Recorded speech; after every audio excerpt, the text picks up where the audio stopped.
అందరికీ తెలిసిలా software engineer లోపల మాత్రం కడురుగట్టిన క్రిమినల్ హాలీవుడ్ ని పైరసీ భూతములా పట్టి పీడించిన ఎమ్మడి రవి అలియాస్ ఐబొమ్మ రవి కేసులో పలు సంచలన విషయాలు వెలుగులోకి వచ్చాయి. కొన్ని వేల సినిమాలను హార్డ్ డిస్క్ లో రవి భద్రపరిచినట్లు పోలీసులు గుర్తించారు. డిలీట్ అయినా సరే బ్యాకప్ లో వేల సినిమాలను హార్డ్ డిస్క్ లో అతడు ఉంచినట్లు పోలీసులు కనుగొన్నారు.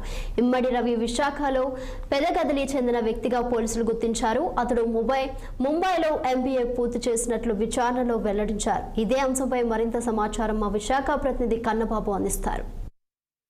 తెలుగు ఫిల్మ్ ఇండస్ట్రీని చుక్కలు చూపించినటువంటి ఐబొమ్మ రవి, తెలంగాణ పోలీసులకు ఛాలెంజ్ విసిరినటువంటి ఐబొమ్మ రవి ప్రస్తుతం ఇంటి దగ్గర అయితే మనం ఉన్నాం.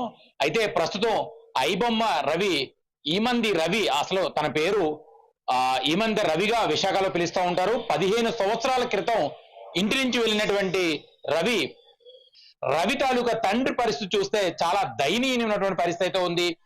విశాఖ ఆరిలోవలో ఉన్నటువంటి రవి ఇంటి దగ్గర అయితే మనం ఉన్నాం.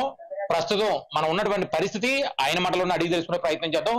రవి అసలు ఏం చేసేవారు, ఏం చేస్తున్నాడని ఇప్పటికీ చెప్పుకొస్తున్నాడు, తనతో ఎప్పుడు చివరిగా మాట్లాడాడు, అసలు ఎలాంటి పరిస్థితుల్లో రవి తల్లిదండ్రులు ఉన్నారనే విషయాన్ని అడిగి తెలుసుకునే ప్రయత్నం చేద్దాం. సార్ నమస్తే అండి, మీ పేరు, అసలు మీ అబ్బాయి ఇంత పెద్ద అంటే ఇది స్కామ్ అని చెప్పాలా లేకపోతే ఇంకోటి చెప్పాలని సంఘ విద్రోహ శక్తిగానే పరిణిలో తీసుకోవాలని అయితే పోలీసులు చెప్తున్నారు. తెలంగాణ పోలీసులకి ఛాలెంజ్ విసిరి మరీ కూడా తప్పించుకొని తిరిగినటువంటి పరిస్థితిలో ఈ రోజు తెలంగాణ పోలీసులు అరెస్ట్ చేయడం, ఆయన కటకటాల పాలవడం, ఒక తండ్రిగా మీ ఆవేదన, మీ తాలూకా పరిస్థితి అసలు ఏ రకంగా ఉంది? అది ఆరులో కాదండి, పెద్దగదిలి సాలిపేట. మాది నేటివ్ ప్లేస్ ఇక్కడే. మా తాతలు ఇక్కడే పుట్టారు, మా తండ్రులు ఇక్కడ. ఈ భూములు ల్యాండ్లు కూడా మా అయ్యే ఒకప్పుడు. నా ఒక్కడే కాదు, మా తాతలు అందరు తాతలు రకరకాల మా తాతలు అసలు ఎలాగుంటా అందరు ఒక్కొక్క తాతది కొంత, ఒక్కొక్క తాత కొంత అలా అన్నమాట. అయితే మేము ఏదో పని చేసుకొని ఏదో ఉద్యోగం భగవంతుడి దగ్గర దొరికింది, పేరెంట్స్ చేసుకొని చదివించాను పిల్లల్ని. పెళ్ళి వాళ్ళ అమ్మాయి నేను చూసిన సంబంధాలు ఆడికి ఇష్టపడకపోతే ఆడికి నచ్చిన అమ్మాయిని పెళ్లి చేసాం అని ఆడి మట్టుకాడు బతుకుతున్నాడు. అంతే, అంతవరకు తెలుసు. అంటే తను ఒక ముస్లిం అమ్మాయిని ప్రేమించి పెళ్లి చేసుకున్నాడని తెలిసింది. ప్రస్తుతం ఆమెడితో విడాకులకు సంబంధించినటువంటి విషయం మీదే పోలీసులు ఒక వల వేసి పన్నారని ఆయన పట్టుకొని తీసుకొచ్చారని కూడా చెప్తున్నారు. మీతో ఎప్పుడు మాట్లాడారు సార్ చివరిగా? అంటే నెల అంతా అయిపోయింది. ఆ విడాకులు అయ్యి మనకి సరి తెలియవండి, స్పష్టంగా ఏనాడు చెప్పలేదు. అది కాకపోతే విడిపోయామని చెప్పాడు కానీ ఎందుకు విడిపోయాడు అది అనవసరం అని మనకి కదా. కాబట్టి మన వాళ్ళ మట్టుకలు బతుకుంటామని అనుకోండి. చిన్న చిన్న గొడవలు అవుతున్నాయి, రండి మా రండి. మా కోడలు ఫోన్ చేశాను, నా ఆరోగ్యం బాగాలేదమ్మా, కళ్ళు 2 కళ్ళు కూడా సంవత్సరం గ్యాప్లో ఇచ్చి ఫోన్ కళ్ళు గ్లూకోమా వచ్చిందండి కళ్ళుకి.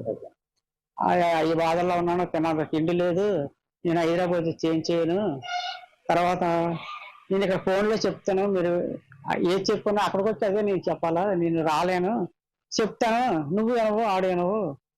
కాబట్టి మీరు ఇద్దరికి ఇష్టపడి చేసుకుంటారు కదా, మీరు ఏదో మాట అనుకున్నా అనుకోకపోయినా కొద్దిగా అడ్జస్ట్మెంట్ చేసుకొని బతకండి. మామూలుగా యథా ఆ తర్వాత కొంతకాలం దాకా మరి వచ్చాడు, కొన్నాళ్ళు ఉన్నాడు. అప్పుడు మా పాప పెళ్లి చేసాం కానీ మా అల్లుడు ఎప్పుడు ఇక్కడే ఉంటాడు. వాళ్ళకి మా అమ్మాయికి ఒక పాప, అది నా దగ్గరే ఉంటది ఎక్కువ, మా మనవరాలు కూడా. కాబట్టి అందరం కలిసి ఉండరు ఇక్కడ. అసలు ఈ ఐబొమ్మ పైరసీకి సంబంధించి రవి ఇలాంటి పనులు చేస్తాడని మీకు ఎప్పుడైనా అనుమానం రావడం కానీ ఏదైనా అవకాశం ఉందా సార్? అటువంటి ఐడియా కూడా బుర్రలోకి రాలేదండి. ఇటు ఇలాంటి చేస్తాడు అని వెళ్తాం. కనీసం చిన్న తలంటర్లు అంత తెలిసినా ఆడి ఫోన్ చేసి ఆడి విన్నా వినకపోయినా చెప్తాను, ఇది తప్పు, రాంగ్ ట్రాక్ లోకి వెళ్ళవు, ఇది ఎప్పటికైనా ప్రమాదకరం, నీ జీవితానికే ప్రమాదకరం, ఇప్పుడు తెలుసో తెలియక చేసావు, ఇంకా కామ్గా నేను నోరు ముడ్డ మూసుకొని కామ్గా ఉండు, లేకపోతే ఏదో రోజు చాలా బాధలు పడిపోతాను హెచ్చరించుదాను. తర్వాత విన్నాడా లేదో అది ఆడిష్టం, సెకండరీ చెప్పడం మాత్రం చెప్తాను. నాకు ఇప్పుడు మీకంటే లేటుగా తెలిసింది. నాకు మీరందరూ వార్తలు ఇస్తేనే నాకు తెలిసింది. మీరని కాదు, మీ వార్తా ఛానల్లో నిన్న మా ఉదయం మా తమ్ముడు ఇప్పుడు పేపర్లో చూసి ఇలా అన్నయ్య గారు అబ్బాయిలో ఉన్న డ్రైవర్ని చూసి అన్ని చూస్తే ఫోన్లో చేస్తే మా మేనకోళ్ళు నేను ఎట్లా కొడుతుంటే వచ్చేస్తాను ఏటని ఇక రవి మా అయ్యి ఏదో ఏమో చూపిస్తే వాళ్ళందరూ నాకు ఫోన్లో చేయడం చేస్తే ఏంటి ఎలా చెప్తారటనండి, నేను నా సెల్ తీసి నెట్ ఓపెన్ చేస్తే అదే యూట్యూబ్ కొడితే వచ్చేస్తాను వరుసగా ఒక్కొక్క ఛానల్ అన్నీ. కాబట్టి నేను ఇంతమంది కుటుంబం, నా రక్త సంబంధం ఉన్నాయి ఒక 150 ఇల్లులు రక్త సంబంధం. ఆ ఈశ్వరుడు కోవిల దగ్గర నుంచి ఆ జంక్షన్ వరకు వెళ్ళే వరకు అంత రక్త సంబంధాలే. కాబట్టి నేను ఇంత కుటుంబాన్ని వదిలేసి నేను ఇక్కడ చచ్చిపోతే అందరూ వస్తారు, అక్కడ చచ్చిపోతే వస్తారు నాకు అలా మాట. అంటే ఒకటి మరి ఇక్కడ చచ్చిపోయినా దిక్కుగా చచ్చిపోయినా పనికి వచ్చిన వాళ్ళు లేరు.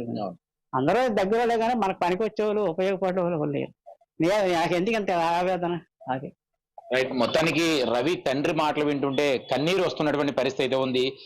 తాను బతుకుతున్నటువంటి లేకపోతే వస్తున్నటువంటి ఫంక్షన్ లోనే తాను రెక్కాడితే కానీ డొక్కాడినటువంటి పరిస్థితులు ఉన్నటువంటి తరుణంలో ప్రస్తుతం వచ్చినటువంటి ఫంక్షన్ తోనే జీవన విధానం అయితే గడుపుతున్నాను, ఇక్కడ గడపడం చాలా ఇబ్బందిగా ఉందని చెప్పినప్పటికీ కూడా తను పలుమార్లు రమ్మని చెప్పినా ఎందుకో ఇక్కడ ఉన్నటువంటి కుటుంబ సభ్యులు కానీ లేదా ఇక్కడ ఉన్నటువంటి రక్త సంబంధిక బంధువులు కానీ వదిలి వెళ్ళలేక తాను ఇక్కడే ఉన్నారని అయితే అప్పారావు గారు అయితే చెప్పడం జరుగుతుంది. అయితే రవి ఇలాంటి పనులు చేస్తున్నాడని అయితే తనకు అసలు తెలియదు, ఏదో ల్యాప్టాప్ ద్వారా ఏదో వర్క్ చేసుకున్నాడు అన్న విషయం అయితే తెలుసు కానీ ఏ పని చేస్తున్నారు ఇప్పటి వరకు కేసు నమోదైందన్నటువంటి విషయాన్ని వీళ్ళ బంధువులు వీళ్ళకి చెప్పి ఫోన్ లో చూసేంత వరకు కూడా అసలు ఐబొమ్మ రవి ఈమంత రవి ఏం చేస్తున్నాడు అనే విషయాన్ని కూడా తండ్రికి తెలియనంత గోప్యాన్ని మెయింటైన్ చేశాడు.